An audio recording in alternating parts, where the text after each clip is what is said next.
بعد اما بعد فاعوذ باللہ من الشیطان الرجیم بسم اللہ الرحمن الرحیم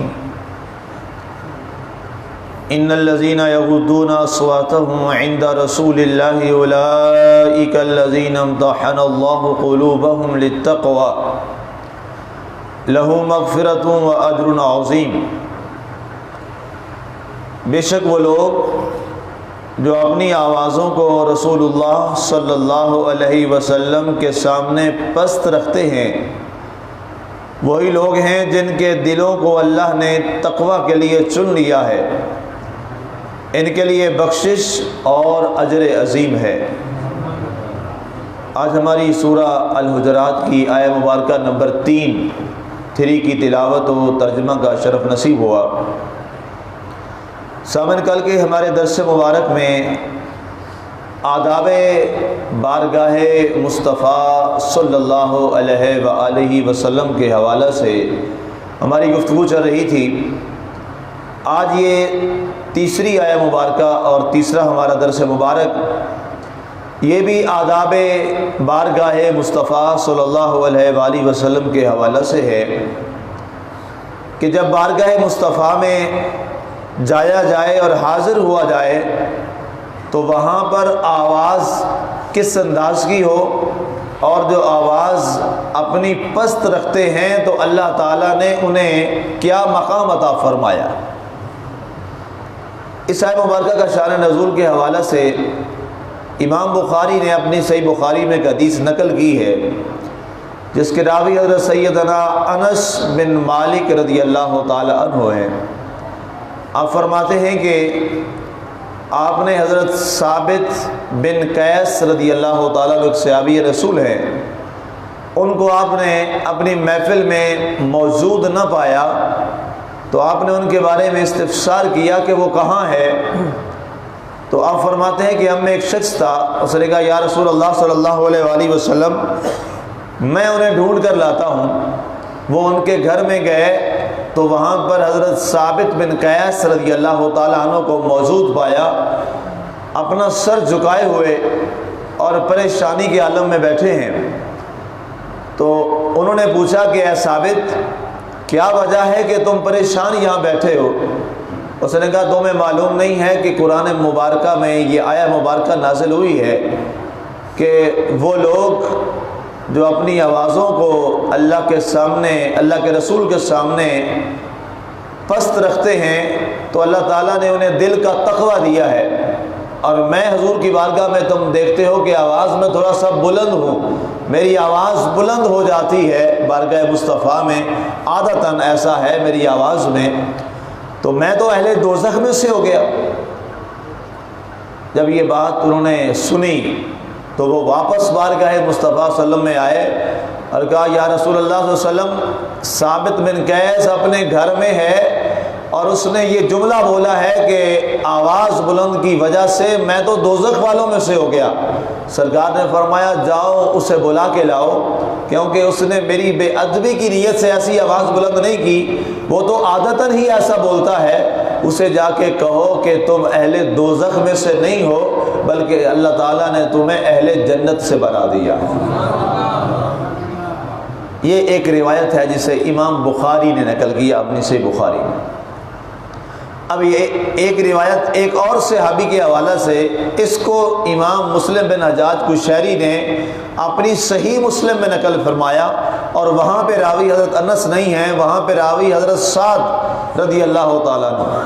حضرت سعد فرماتے ہیں بالکل یہی الفاظ اور یہی روایت کہ حضرت ثابت بن قیس رضی اللہ تعالیٰ عنہ کی آواز جو ہے وہ عادتاً اونچی تھی، جیسے کچھ لوگ عادتاً اونچی آواز میں بات کرتے ہیں، تو کہتے ہیں کہ وہ مجلس مصطفیٰ میں آنا چھوڑ گئے۔ تو سرکار نے فرمایا میرا ثابت بن قیس کہاں ہے؟ تو کہتے ہیں کہ ہم ان کے گھر گئے تو انہوں نے یہ جواب دیا، تو ہم واپس آئے تو سرکار نے فرمایا اسے میرے پاس بلا لاؤ، اللہ تعالیٰ نے اسے اہل دوزخ سے نہیں بلکہ اللہ نے اسے اہل جنت سے بنا دیا۔ اب ایک تو یہ بات سمجھ آ گئی کہ آواز کو پست رکھنا، آہستہ بولنا، یہ آداب میں سے ایک اہم ادب ہے۔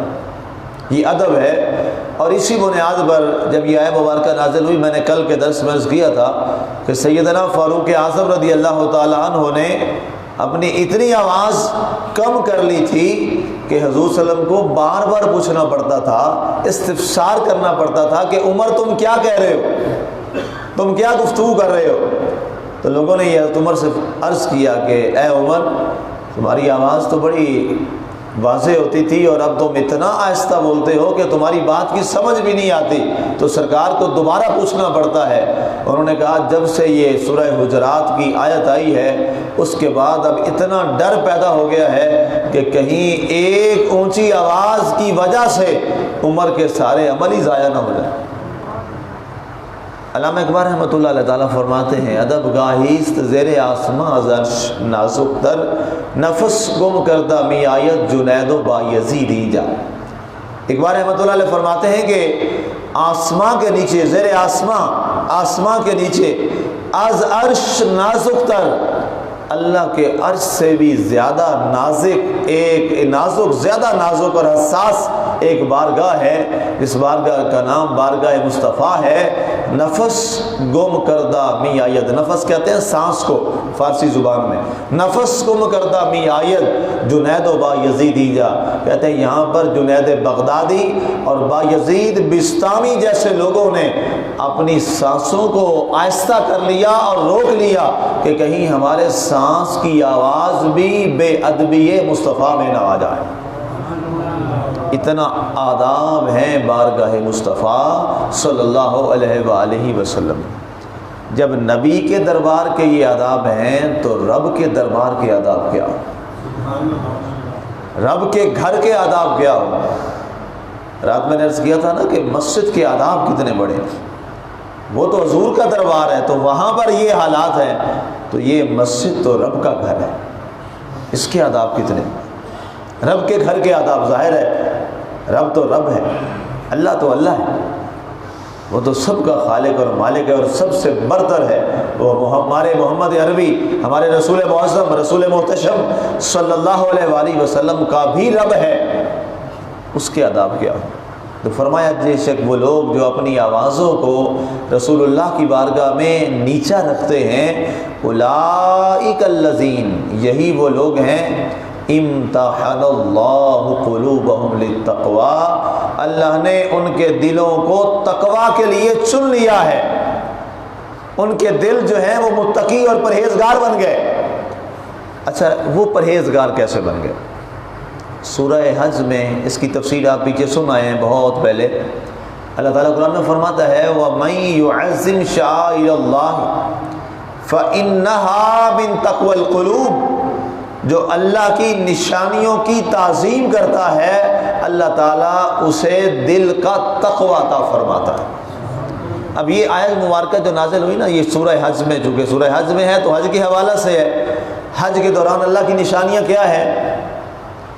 صفا، مروہ، خانہ کعبہ، طواف کعبہ، رمی جمرات، خطبہ عرفات، قربانی کا جانور، یہ چیزیں، یہ کیا ہیں؟ یہ اللہ کی نشانیاں ہیں، اللہ نے انہیں اپنی نشانیاں قرار دیا ہے۔ اب اللہ فرماتا ہے وَمَن يُعَظِّمْ شَعَائِرَ اللَّهِ، جو اللہ کی ان نشانیوں کا احترام کرتا ہے تو اللہ تعالیٰ انہیں دل کا تقوی عطا فرماتا ہے۔ اب دیکھیں صفا مروہ بھی پہاڑی ہے، حضور کے برابر تو نہیں ہو سکتی نعوذ باللہ، جتنی بھی معزز ہے بہت معزز ہے لیکن حضور کے برابر تو نہیں ہے۔ خانہ کعبہ ہے، بڑی عزت والا ہے لیکن حضور کے برابر تو نہیں ہے۔ قربانی کا جانور ہے، اس کی عزت کرنا ضروری ہے۔ حج جسے بولتے ہیں جو جانور قربانی کے لیے، ذبح کے لیے لایا جاتا ہے، لیکن ظاہر ہے وہ جانور تو اس عظمت کو کبھی نہیں پہنچ سکتا۔ جب ان چیزوں کی عظمت اور عزت کرنے والا، ان کی توقیر کرنے والا اللہ اسے دل کا تقوی دیتا ہے، تو جو میرے محمد عربی صلی اللہ علیہ وسلم کی عزت کرے گا اللہ اسے کتنا تقوی عطا فرما دے گا، اللہ اسے کتنا دل کا تقوی عطا فرما دے گا۔ تو فرمایا امتحان اللہ قلوبہم للتقوی، آداب مصطفیٰ لانے والوں کو، بجا لانے والوں کو اللہ تعالیٰ دل کا تقوی عطا فرماتا ہے۔ لہم مغفرہ، ان کے لیے بخشش، اللہ تعالیٰ نے انہیں بخش دیا ہے، انہیں معاف فرما دیا ہے۔ وَأَجْرٌ عَظِيمٌ، اور قیامت والے دن اللہ نے ان کے لیے اجر عظیم تیار فرما رکھا ہے۔ اللہ تعالیٰ ہمیں بارگاہ مصطفیٰ اور بارگاہ رب ذوالجلال دونوں کے آداب ہمیں بجا لانے کی توفیق عطا فرمائے، تاکہ ہمیں دل کا تقوی بھی نصیب ہو جائے، گناہ معاف بھی ہو جائیں، اور بروز حشر اللہ ہمیں اجر عظیم بھی عطا فرمائے۔ آمین۔ وما علینا الا البلاغ المبین۔